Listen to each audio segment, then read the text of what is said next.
In today's digital age, cybersecurity is no longer just a concern for IT professionals. With the rise of technology, cybersecurity threats are becoming more common and sophisticated, affecting individuals and organizations alike.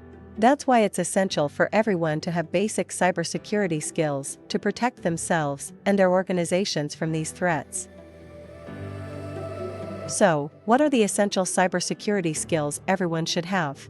First, you need to understand the basics of security, including password management, online safety, and network security.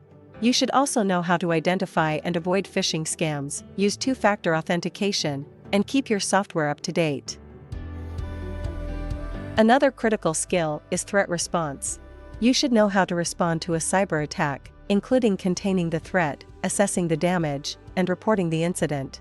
Additionally, you should understand the latest cybersecurity threats and trends, including ransomware, malware, and social engineering. At eStreetSecurity University, we offer training programs that cover all these essential cybersecurity skills and more. Don't wait until it's too late. Take the first step in protecting yourself and your organization from cyber threats.